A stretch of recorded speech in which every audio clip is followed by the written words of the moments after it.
I'm Abigail, 28 years old, and until last month, I had $49,000 saved for my dream house.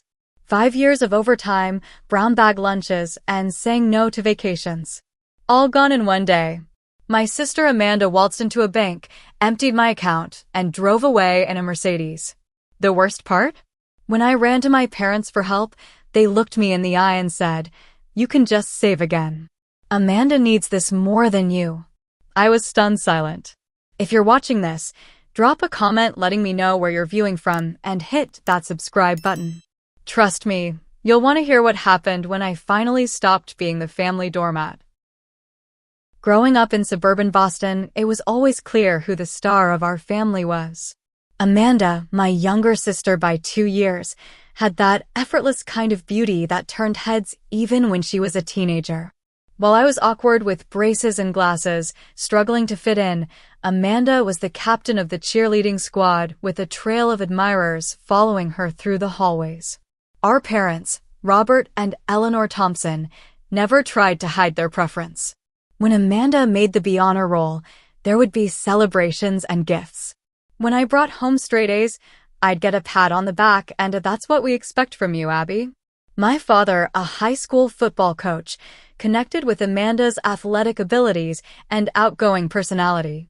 My mother, who worked as a real estate agent, loved showcasing her beautiful daughter at open houses, claiming it helped sell homes faster. I learned early that the only way to get any attention in our house was to be supremely responsible. So that's who I became. While Amanda went to parties and dated the popular boys, I studied, joined academic clubs, and planned for my future.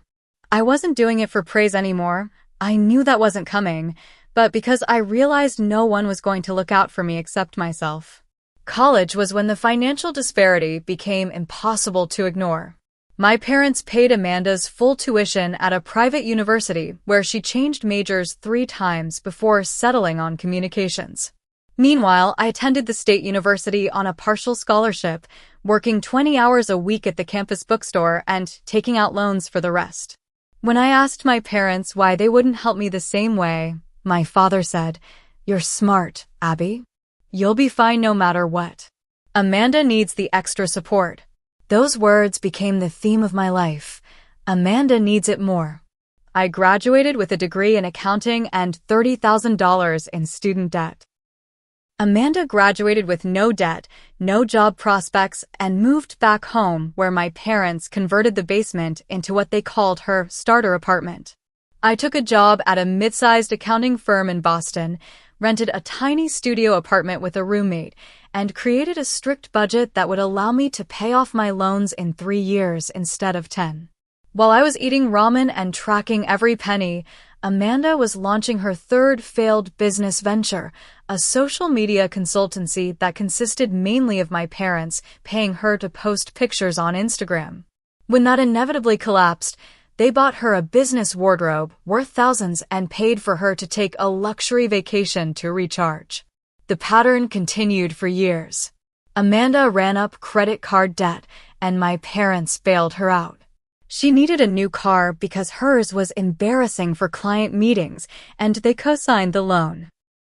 Meanwhile, I was being promoted at work, building my credit score, and finally paying off my student loans. 5 years ago, after getting a significant promotion at work, I opened a special savings account dedicated solely to my future home purchase. Every month, I automatically transferred a portion of my paycheck into this account. I tracked interest rates, researched first-time homebuyer programs, and calculated exactly how long it would take me to afford a down payment on a modest house in a decent neighborhood. My grandmother Margaret was my only ally in the family. Unlike my parents, she recognized and appreciated my responsibility. "Your sister may get all the attention now," she told me over tea one Sunday, "but you're building something that will last." Financial independence is the greatest gift you can give yourself. She had grown up during the Depression and knew the value of self-reliance. Her words became my mantra whenever I felt tempted to spend money on something frivolous. Last year, things seemed to be improving with my family. Amanda had maintained a job at a marketing firm for over a year, her longest employment ever. My parents started acknowledging my career achievements, even hosting a small dinner when I was promoted to senior financial advisor. For the first time in years, I felt like we were becoming a normal family, one where all members were valued equally. That newfound comfort led me to let my guard down. I started sharing more about my life, including my excitement about finally approaching my savings goal for a house. During a family dinner 3 months ago, I mentioned that I was close to having enough for a down payment and had started looking at listings. "That's wonderful, honey," my mother said, seeming genuinely happy for me. My father raised his glass in a toast, and even Amanda asked to see some of the houses I was considering. I showed them pictures of a modest 3-bedroom home in a neighborly area, explaining my plans to renovate the outdated kitchen over time. They all seemed supportive, offering suggestions and expressing excitement. For once, I felt truly seen and appreciated by my family. That moment of connection made what happened next all the more devastating. Last month, I scheduled a meeting with Jessica, a realtor recommended by a colleague.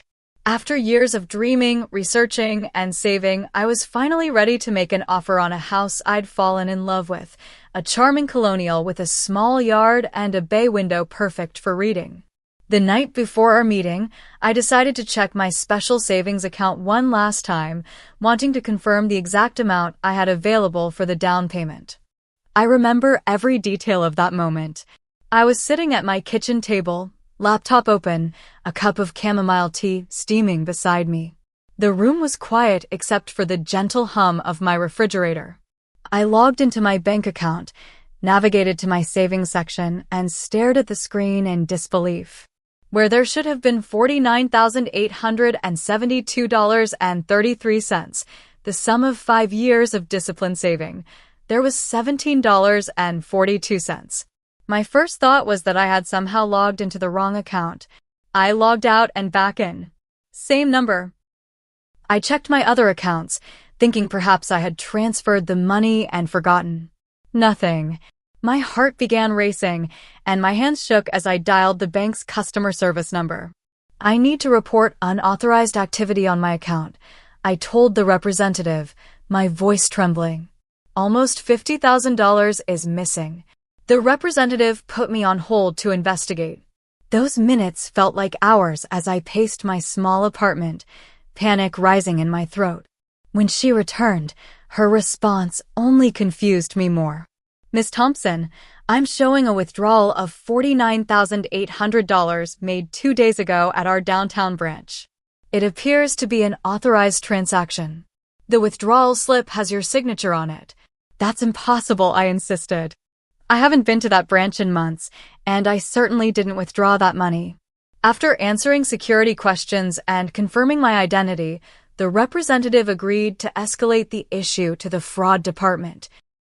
They promised to review the security footage from the branch and get back to me within 48 hours. In the meantime, I canceled my meeting with Jessica and took the day off work, too distressed to focus. That afternoon, the fraud department called back with news that turned my confusion into shock. "Ms. Thompson, we've reviewed the footage from the branch. The person who made the withdrawal appears to be a young woman who presented your ID and knew all your security information, including your mother's maiden name and the verbal password on your account." A sickening realization washed over me. There was only one person who could match that description and might have access to my personal information. "Can you tell me where the money went?" I asked, already suspecting the answer.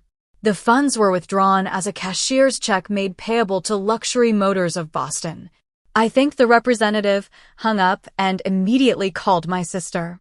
No answer. I texted her. "Need to talk to you ASAP. It's an emergency." No response. I was about to drive to her apartment when I heard the distinctive sound of a luxury car engine outside my building. Looking out the window, I saw Amanda parking a brand new white Mercedes convertible in the visitor spot. She stepped out, sunglasses perched on her head, looking like she'd just won the lottery. When I confronted her in the parking lot, The first words out of her mouth weren't an apology or explanation. Instead, she smiled broadly and said, "Isn't she gorgeous?" "I got such a good deal." "Amanda," I said, struggling to keep my voice steady, "did you take money from my savings account?" She shrugged, running her hand along the sleek hood of the car. "I needed it for the down payment. They wouldn't approve me for the full loan amount." "That was my house fund," I said, my voice rising despite my efforts to stay calm. 5 years of saving. How could you do this? Amanda's casual attitude in the face of my distress was perhaps more shocking than the theft itself. "Oh, don't be so dramatic, Abby. You can always save more money. You're good at that stuff." I needed this car now for my image. How am I supposed to impress clients in my old Honda? "You stole from me," I said, the reality of the situation finally sinking in. "You committed fraud. That's a crime." She rolled her eyes. "It's not stealing when it's family. Besides, Mom and Dad said it was okay." Those words hit me like a physical blow. Mom and Dad knew about this? Of course they did. I needed their help to find your bank information. They agreed you wouldn't mind. You've always been the financially responsible one, right? That's your whole thing. I stood there in the parking lot, staring at my sister lounging against a car purchased with my dreams, feeling like the ground had disappeared beneath my feet. I drove to my parents' house in a daze, tears streaming down my face as I navigated the familiar route through the suburbs. The same streets I'd grown up on now seemed alien and hostile. How could they have done this? How could they have helped Amanda steal what they knew represented years of my hard work and sacrifice? Our family home, a comfortable 2-story colonial with blue shutters and a wraparound porch, had always been a place of mixed emotions for me. Today, as I pulled into the driveway behind my father's Cadillac, it felt like I was walking into an ambush. It was Sunday afternoon, and as expected, both my parents were home. Mom was in the kitchen preparing their traditional Sunday roast, and Dad was watching golf in the living room. The familiar smell of pot roast and rosemary potatoes filled the air, a scent that had once meant comfort, but now made my stomach churn. "Abby, what a nice surprise," my mother said as I walked in, wiping her hands on her apron. Her smile faded when she saw my tear-stained face. "Honey, what's wrong?" My father muted the TV and joined us in the kitchen. "You look upset, kiddo. What happened?" Their concern seemed so genuine that for a fleeting moment, I wondered if Amanda had lied about their involvement. Maybe they didn't know. Maybe this was all her doing and they would be as outraged as I was. "Amanda emptied my house savings account," I said, watching their faces carefully. "She took nearly $50,000 and bought herself a Mercedes." The brief exchange of glances between them confirmed everything. They knew. What's more, the lack of shock or outrage told me Amanda had been telling the truth. They had helped her. "Now, Abby," my father began, his voice taking on the placating tone he used when he thought I was overreacting. "I know you're upset, but try to see the bigger picture here." "The bigger picture?" I repeated, incredulous. "Dad, she stole from me. She committed fraud. She took 5 years of my savings." My mother stepped forward, placing a hand on my arm that I immediately shook off. "Sweetie, Amanda is going through a really rough time right now. After her breakup with Tyler, she's been struggling with her self-esteem. This car is giving her the confidence boost she desperately needs." I couldn't believe what I was hearing. So her confidence is worth more than my dreams? My hard work? My trust? "It's not like that," my father said, frowning. "Amanda needs this car for her career. How is she supposed to meet with high-profile clients driving that old Honda? This is an investment in her future." "And what about my future?" I asked, my voice breaking. "I was going to buy a house. I had an appointment with a realtor. I've been saving for 5 years. "You've always been good with money, Abby," my mother said, as if that justified everything. "You can save it again. You have a stable job, no debt. Amanda is still finding her way." Finding her way? She's 26 years old. When does she become responsible for herself? My father's expression hardened. That's enough, Abigail. Your sister needed help, and we as a family stepped up. You've always been the successful one. Would it kill you to make a sacrifice for once? The injustice of his words struck me speechless. Make a sacrifice? What did he think I'd been doing my entire life? The front door opened, and Amanda walked in, car keys dangling from her fingers. She changed into designer sunglasses and a new outfit that probably cost more than a month of my mortgage savings. Oh, good. You're all here, she said, seemingly oblivious to the tension. Mom, can you help me set up the insurance for the new car? The dealer said I need to do it by tomorrow. I stared at her in disbelief. Are you serious right now? You steal my money and then waltz in here asking for more help. Amanda rolled her eyes. God, are you still upset about that? I told you, you can save it again. You had no right to take my money. I shouted, finally losing my composure. Abigail, lower your voice, my mother scolded. The neighbors will hear you. I don't care who hears me. I want my money back, Amanda. All of it. Now. Amanda laughed. Well, that's not going to happen. The car is already registered in my name. Besides, Mom and Dad agree I needed it more than you need some house. I turned to my parents, hoping against hope that they would correct her, that they would take my side just this once. Instead, my father put his arm around Amanda's shoulders protectively. Abby, you're being selfish, he said. Family helps family. Your sister needed this, and you have the means to recover. Why are you making such a big deal out of it? Because it's theft. I cried. Because it's my money that I worked for. Because you've always favored her, and this time you've gone too far. That's ridiculous, my mother snapped. We've never played favorites. Amanda smirked. Maybe they just love me more because I'm not obsessed with money and material things like you are, Abby. The irony of her statement, as she stood there draped in expensive clothes, keys to a luxury car in hand, all purchased with my stolen money, was apparently lost on everyone but me. I can't believe this is happening, I said, my voice dropping to a whisper. I can't believe my own family would do this to me. Oh, stop being so dramatic, Amanda said. It's just money. Just money. Just 5 years of sacrifices. Just the dream I'd been working towards since college. Just my trust and faith in my family, shattered beyond repair. I looked at the three of them standing together, a united front against me, as it had always been, and realized there was nothing more to say. I turned and walked out the door, my mother calling after me that I was overreacting, that I should come back and discuss this rationally. I got into my car and drove away from my childhood home, tears blurring my vision so badly that I had to pull over a few blocks away. Sitting there in the quiet of my car, I felt more alone than I ever had in my life.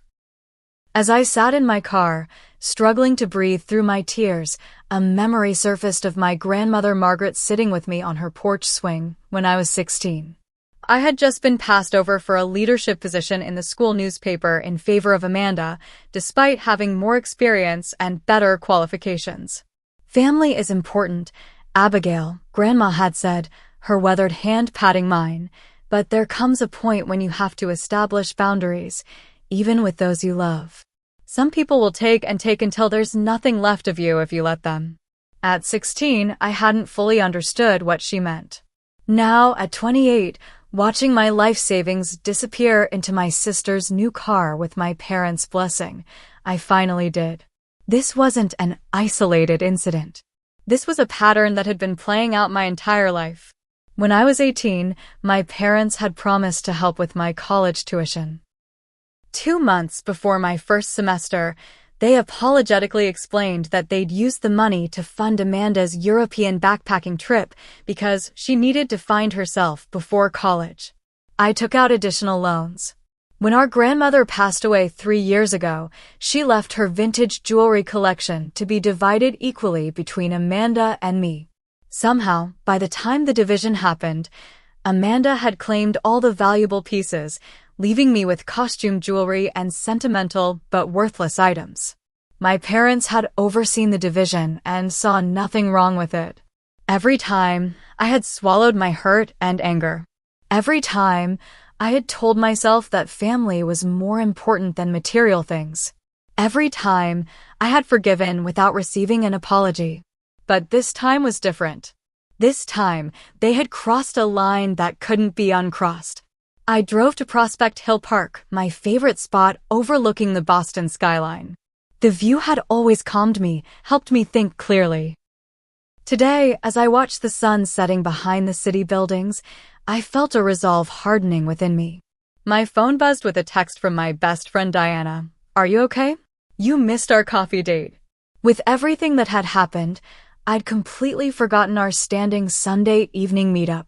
I called her immediately. "Abby, what's going on?"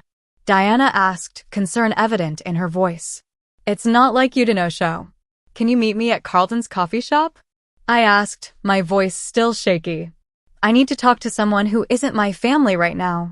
20 minutes later, I was sitting across from Diana in a quiet corner of the coffee shop, pouring out the whole story. Diana's expression shifted from shock to outrage as I explained what Amanda and my parents had done. "Abby, that's not just wrong, that's illegal," she said when I finished. "Your sister committed fraud. She stole your identity and took your money." "My parents helped her," I said, still unable to fully process that reality. Diana reached across the table and gripped my hand. "Listen to me. This isn't normal family behavior. This is toxic and abusive. You need to report this to the bank as fraud and probably to the police." "They're my family," I said weakly, the default response I'd been programmed with my whole life. "Family doesn't steal $50,000 from you," Diana said firmly. "And this isn't the first time Amanda has done something like this." I looked up, surprised. "What do you mean?" Diana hesitated, then sighed. "I didn't tell you this before because I didn't want to come between you and your sister, but 2 years ago, Amanda asked me for a loan of $5,000 for what she called a business opportunity. When I said no, she somehow got my credit card information and charged almost $3,000 before I caught it. I reported it as fraud and got my money back, but when I confronted her, she acted like it was no big deal." I stared at Diana in shock. "Why didn't you tell me?" "She swore she'd pay me back, said she was desperate, and begged me not to tell you." I was angry, but I let it go after the credit card company refunded my money. "I should have told you." "I'm sorry." The revelation that Amanda had stolen from others outside the family was the final piece that broke the dam of emotions I'd been holding back. I put my head in my hands and sobbed, right there in the coffee shop, years of suppressed hurt and anger pouring out of me.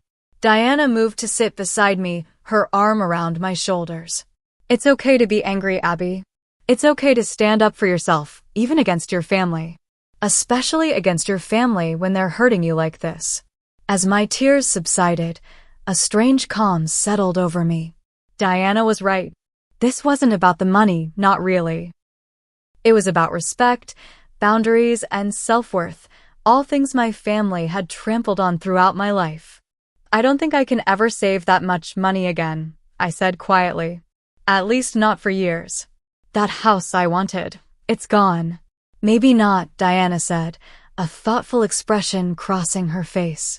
"Didn't you tell me once that you set up some special security features on that savings account?" A memory flickered. When I'd opened the dedicated house savings account, I'd been worried about online security. The bank manager had suggested adding an extra layer of protection, a unique verification code that would be required for large withdrawals, different from my usual banking password. "The verification code," I whispered, hope stirring faintly. Amanda couldn't have known that. She must have somehow bypassed it or lied about having it, Diana finished. "Abby, I think you need to talk to that bank manager again. And maybe a lawyer." For the first time since discovering the theft, I felt a glimmer of possibility. If Amanda had circumvented the security measures, that strengthened the case that this was deliberate fraud, not a family misunderstanding as they were trying to frame it. "I'll go to the bank first thing tomorrow," I decided, straightening my shoulders. Diana nodded approvingly. "And I'm coming with you." It's time you had someone in your corner for a change. As we left the coffee shop, I realized I was standing at a crossroads. Down one path lay the familiar pattern of forgiveness without accountability, of sacrifice without recognition. Down the other lay the unknown territory of standing up for myself, of potentially burning bridges with my family. Grandmother Margaret's words echoed in my mind. Financial independence is the greatest gift you can give yourself. She had been wrong about one thing, though. The greatest gift wasn't financial independence. It was the courage to value yourself enough to demand respect. I chose the second path. Monday morning, I walked into First National Bank with Diana beside me for moral support. I had called ahead and scheduled a meeting with William Parker, the bank manager who had helped me set up my house savings account 5 years ago. William remembered me, which wasn't surprising given how often I'd come in during the early days of my savings journey, excitedly making deposits and discussing interest rates. His friendly smile faded as I explained what had happened. "Miss Thompson, I'm deeply concerned about what you're describing," he said, reviewing the transaction records on his computer. This account indeed had our enhanced verification protection, which requires a separate 6-digit code for withdrawals over $10,000. This code is different from your regular banking credentials. My sister couldn't have known that code, I confirmed. I never shared it with anyone. William's expression grew serious. According to our records, the withdrawal was processed with a verification code, but he paused, typing something. The system shows it was manually overridden by the teller after multiple failed attempts. "What does that mean?" Diana asked.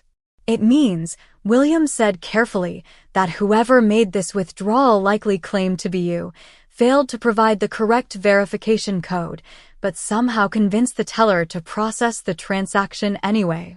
"Is there a video of this?" I asked. William nodded. "Yes, all transactions are recorded. Our fraud department should have reviewed this already given the size of the withdrawal." He made a call to the security office, speaking in low tones.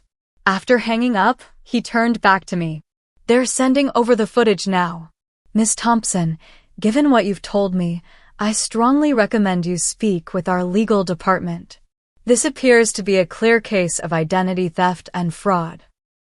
20 minutes later, I was sitting in a conference room watching security footage of my sister at the teller window, her hair styled like mine, wearing glasses similar to ones I owned. She was clearly pretending to be me, presenting my ID and confidently chatting with the teller. When it came time to provide the verification code, the footage showed her becoming flustered, checking her phone repeatedly, then leaning in to speak quietly to the teller.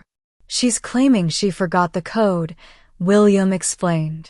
"Based on the teller's report, your sister said she needed the money urgently for a medical emergency and provided additional identifying information to prove she was you." "What kind of identifying information?" I asked, though I already suspected the answer. "Your social security number, mother's maiden name, and the address of your first apartment. All information my parents would have had access to." The realization made me feel physically ill. "What are my options?" I asked William. "You have several," he replied. "First, we can freeze any further activity on all your accounts immediately. Second, you can file a formal fraud claim with the bank, which would trigger an investigation. Third, and I strongly recommend this, you should report this to the police as identity theft." Diana squeezed my hand supportively. "You should do all three."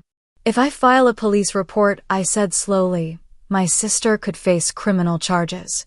William nodded solemnly. "Yes, identity theft and bank fraud are serious crimes.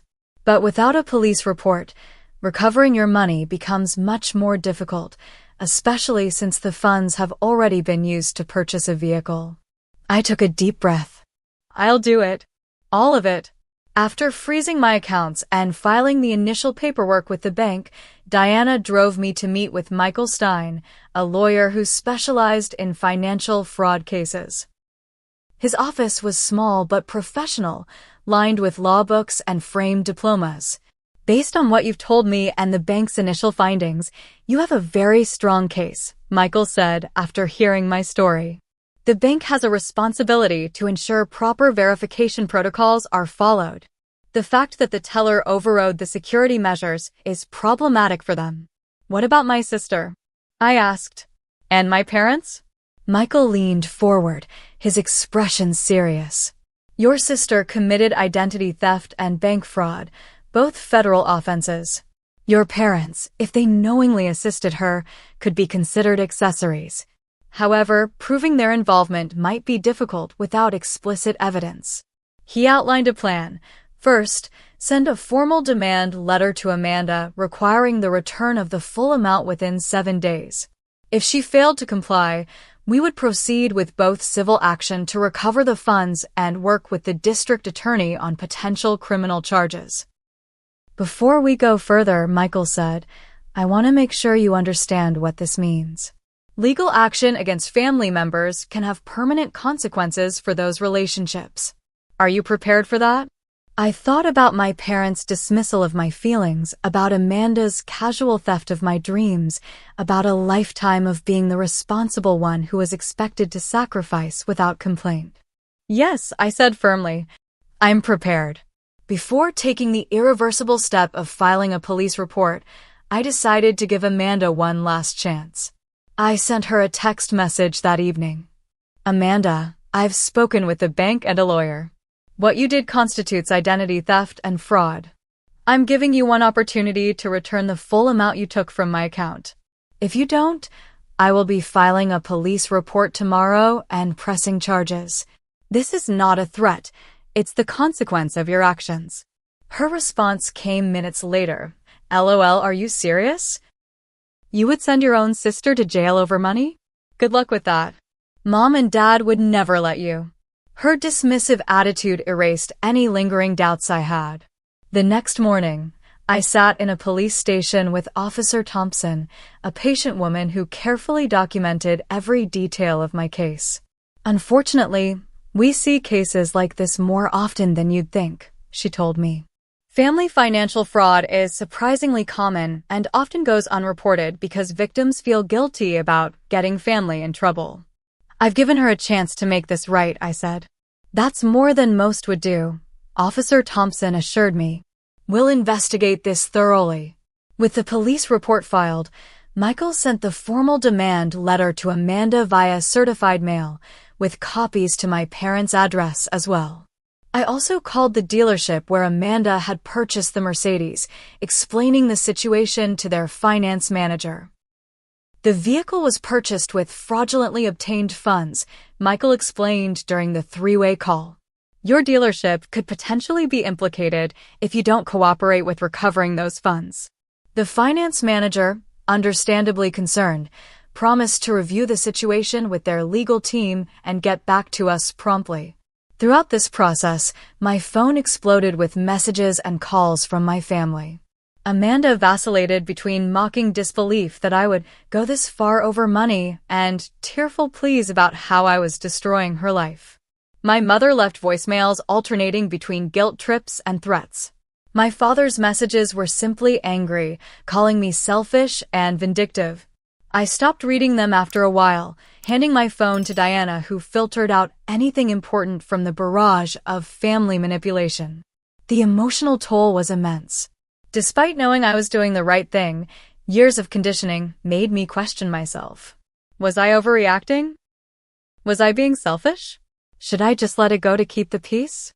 Diana and my coworker Sarah became my support system, reminding me of the reality when family gaslighting made me doubt myself.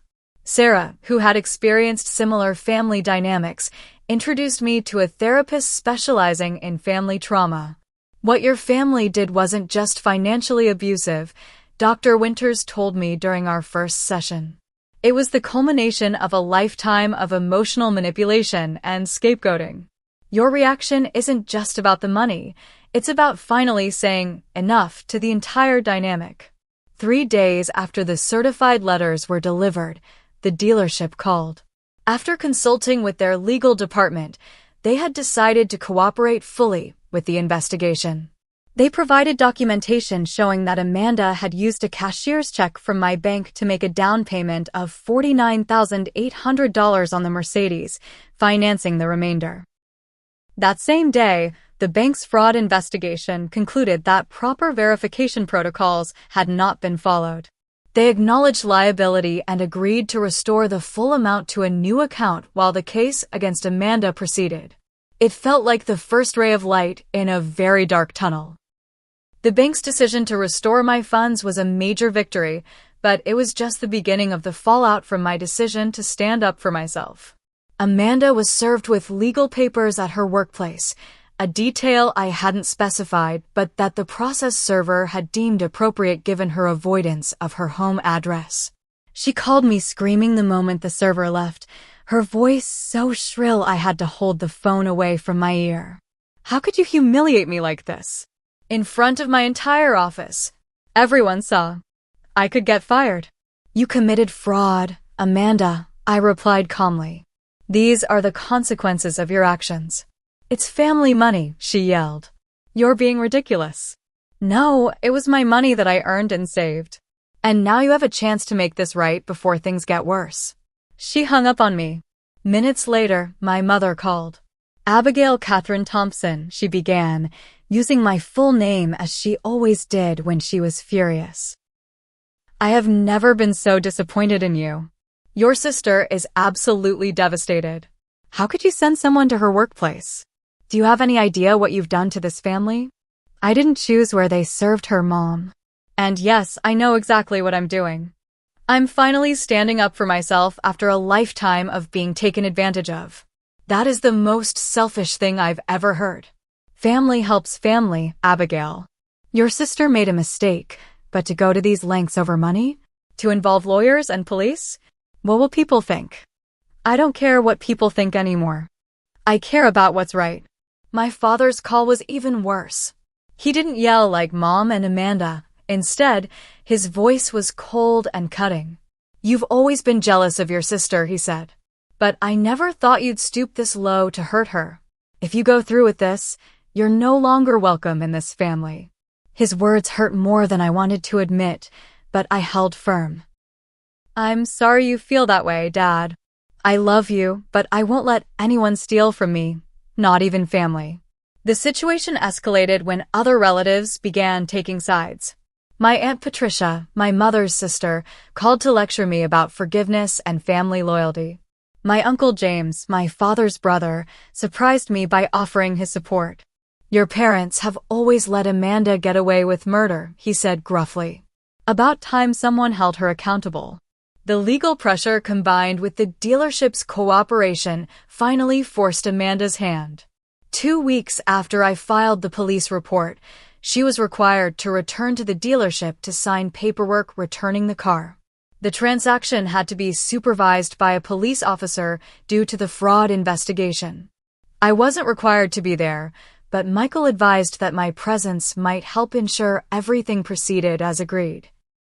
So I stood silently in the dealership's office as Amanda, looking nothing like the confident woman who had flaunted her new car in my face, sullenly signed the documents. She glanced up at me once, her eyes red from crying. "Are you happy now?" she asked. "You've ruined everything." "This was your choice, Amanda," I replied quietly. "You could have asked for a loan. You could have been honest. Instead, you stole from me." "It wasn't stealing," she insisted, her voice breaking. "It was just a misunderstanding. I was going to pay you back eventually." "With what money?" I asked. "You've never kept a job for more than a year. You've never saved more than $1,000 at once. How were you planning to pay back $50,000? She had no answer for that. As Amanda left with our parents who had come to pick her up, my mother couldn't resist one final dig. "I hope you're satisfied, Abigail. Your sister has nothing now because of you." I watched them drive away in my father's Cadillac, Amanda in the back seat like a child being picked up from school. My mother's words echoed in my mind. "Your sister has nothing now because of you." No, I thought. Amanda has nothing because of her own choices. And she still has more than most, Parents who would drop everything to rescue her, who would defend her even when she was clearly wrong, who would give her a place to live and support her financially without question. What did I have? A restored bank account, yes, but also a family that might never speak to me again. That thought weighed heavily as I drove home alone. Had I made the right choice? Would the rupture in my family ever heal? My phone rang as I pulled into my apartment complex. It was a number I didn't recognize. Hesitantly, I answered. Abigail? It's Grandma Margaret's friend, Elaine. I hope you don't mind me calling. Your grandmother gave me your number years ago in case of emergency. Is everything okay? I asked, immediately concerned. Yes, dear. But I heard from the family grapevine what's been happening. Margaret would have been proud of you, you know. She dealt with similar issues with her own sister back in the day. I sat in my car, stunned. She did. Oh, yes. Her sister once took their father's savings bonds that were meant to be split between them. Margaret was the only one who stood up to her. The family was furious with her at the time, but years later, they all admitted she'd been right. Tears welled in my eyes. I didn't know that. She never liked to talk about it. But she told me once that standing up to her sister was the hardest and best thing she ever did. It changed their whole relationship, for the better, eventually. That conversation was a lifeline during the difficult weeks that followed. My parents maintained their freeze-out, refusing to speak to me except through terse text messages. Extended family gatherings became awkward affairs with people choosing sides and speaking in whispers when I entered a room. Amanda, faced with the bank's evidence and the threat of criminal prosecution, eventually signed a settlement agreement to repay the additional costs I'd incurred, legal fees, lost interest, and the emotional distress compensation Michael had insisted on including. She would make payments over 5 years, secured by a formal judgment that would affect her credit if she defaulted. The hardest moment came when I received a text from my mother. We're having Thanksgiving dinner at 3 p.m. Amanda will be there. Please don't come if you're still insisting on this ridiculous lawsuit. We want a peaceful holiday. It was the first major family holiday I would miss in my entire life. Despite everything, the exclusion stung deeply. Diana invited me to her family's Thanksgiving instead. My mom already loves you from all my stories, she insisted. And my brother is dying to meet the badass who stood up to her embezzling sister. I accepted, grateful but still nursing the wound of being ousted from my own family table. 6 months passed.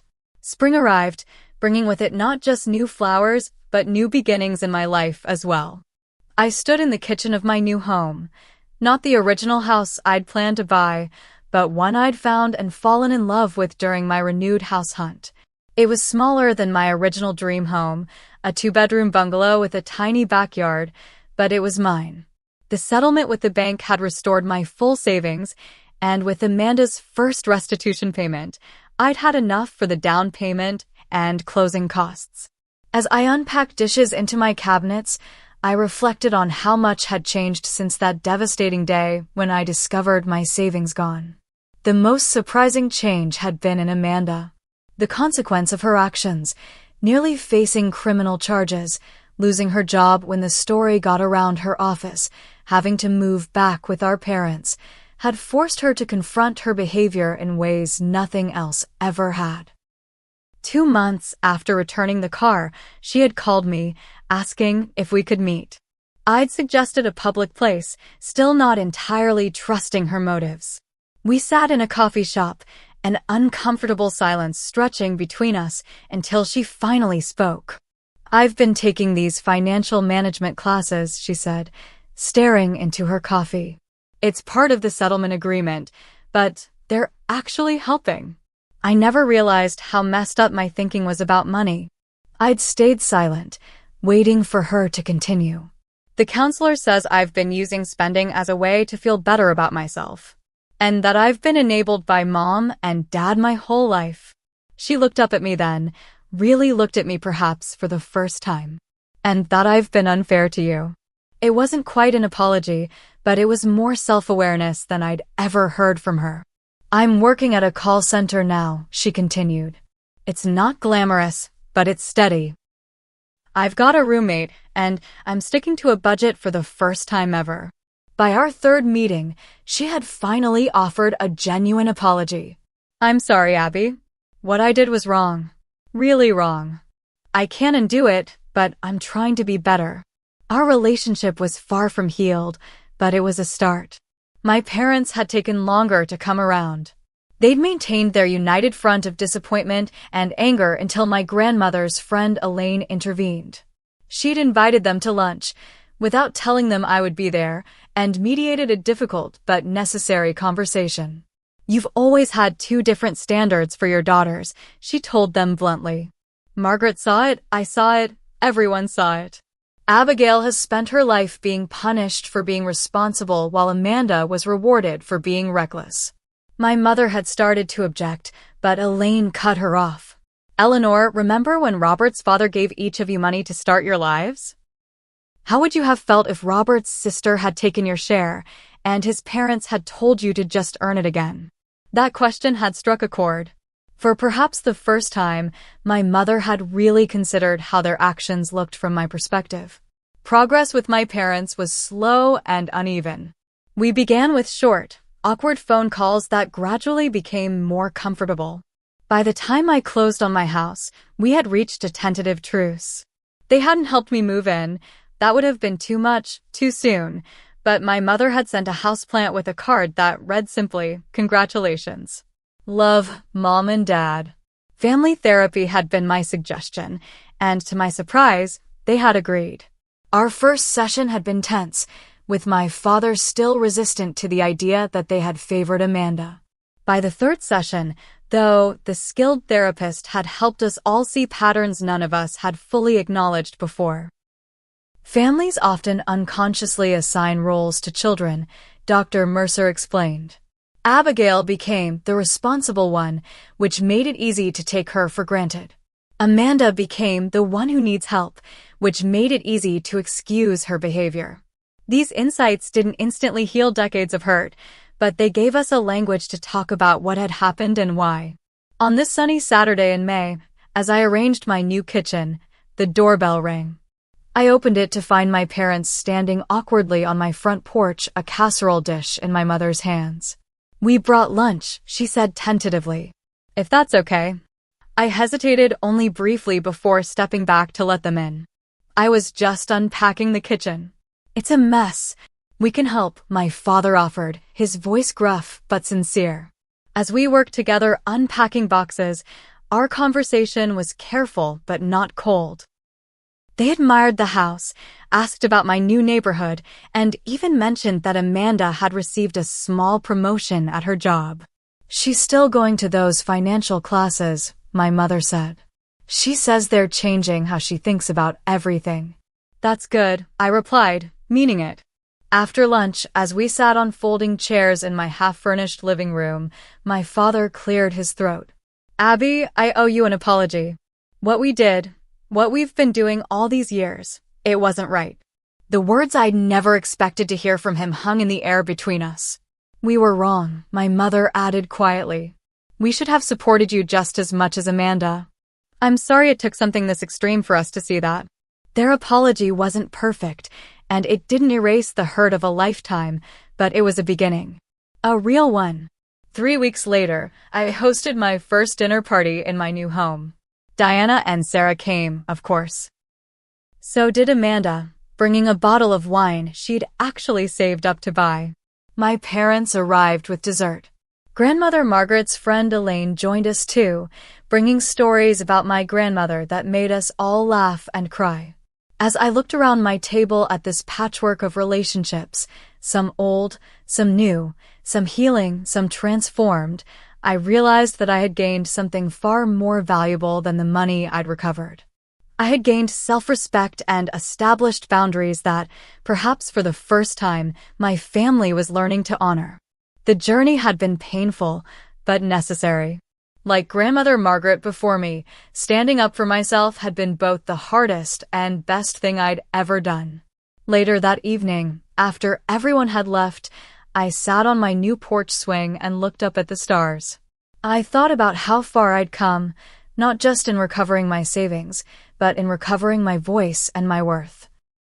If you're watching this and struggling with family members who take advantage of your kindness or generosity, know that establishing boundaries isn't selfish, it's necessary. Sometimes the hardest people to stand up to are the ones we love the most, but healthy relationships require mutual respect. Have you ever had to establish difficult boundaries with family members? What helped you find the courage to do it? Share your stories in the comments below, and don't forget to like and subscribe if the story resonated with you. Remember, standing up for yourself doesn't mean you don't love your family. Sometimes, it's the most loving thing you can do for everyone involved, including yourself. Thank you for listening to my story, and I wish you strength on your own journey.